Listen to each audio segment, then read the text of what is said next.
Health টিপসে আপনাদের সবাইকে স্বাগতম জানাচ্ছি। আমাদের আজকের আলোচনার বিষয়, আমার হস্তমৈথুন করার অভ্যাস আছে, এটা কি পাপ? প্রশ্ন, আমার হস্তমৈথুন করার অভ্যাস আছে, এটা কি পাপ? শুরুতেই আমরা জানব হস্তমৈথুন হালাল নাকি হারাম। শুরুতেই বলি, এটি একটি বিকৃত সেক্স পদ্ধতি। প্রায় আলেমগণ এটিকে হারাম বলেছেন। এই সম্পর্কে মহান আল্লাহ পবিত্র কুরআনে বলেন, যারা নিজেদের যৌনাঙ্গকে সংযত রাখে তবে তাদের স্ত্রীদের ক্ষেত্রে সংযত না রাখলে তারা তিরস্কৃত হবেন না। অতঃপর কেউ এদেরকে ছাড়া অন্যকে কামনা করলে তারা সীমা লঙ্ঘনকারী। সুতরাং স্ত্রী ব্যতীত যৌন কামনা পূরণ করা হারাম। পশ্চিমা বিশ্বে হস্তমৈথুনের খারাপ দিকগুলো উল্লেখ না করে বরং এর প্রচারণা চালানো হয়। তারা পর্নোগ্রাফির ব্যবসা রক্ষায় এই ধরনের প্রচারণা চালায়। হস্তমৈথুনের প্রধান সমস্যা হল পুরুষ তার পুরুষত্ব এবং নারী তার কুমারিত্ব হারায়। তাছাড়া আরও কিছু সমস্যা দেখা দেয়, যেমন চোখের ক্ষতি, মাথা ব্যথা, স্মরণশক্তি কমে যায়।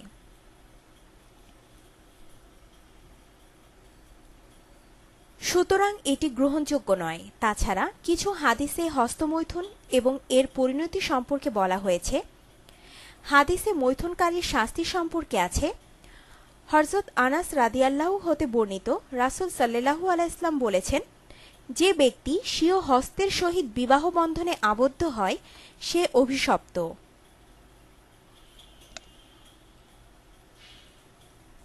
আতা রাদিয়াল্লাহু বলেছেন, কিছু লোক এমনভাবে পুনরুত্থিত হবে যেন তাদের হস্তদ্বয় গর্ভবতী।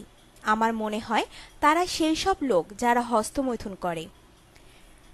সাইদ বিন জুবাইর হতে বর্ণিত, নবী সাল্লাল্লাহু আলাইহি ওয়াসাল্লাম বলেছেন, আল্লাহ পাক একদল লোককে শাস্তি দিবেন যারা তাদের যৌনাঙ্গ নিয়ে খেলা করত।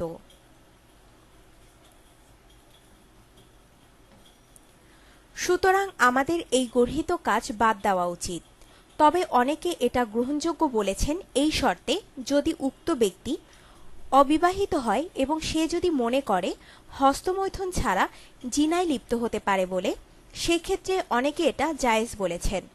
কিন্তু মহানবী সাল্লাল্লাহু আলাইহি ওয়াসাল্লাম যুব সমাজকে লক্ষ্য করে বলেছেন, তাদের সামর্থ্য থাকলে বিয়ে করতে বলেছেন, আর তা সম্ভব না হলে রোজা রাখতে বলেছেন। কিন্তু তিনি হস্তমৈথুনকে প্রশ্রয় দেননি। সুতরাং রোজা রাখুন এবং হস্তমৈথুন থেকে বিরত থাকুন। তাফসির মাঝহারি ভলিউম 12 পৃষ্ঠা 94। আপনার জীবনকে আনন্দময় করে তুলতে এবং বিভিন্ন স্বাস্থ্য টিপস ও পরামর্শ পেতে আমাদের চ্যানেল সাবস্ক্রাইব, লাইক ও শেয়ার করবেন। ধন্যবাদ।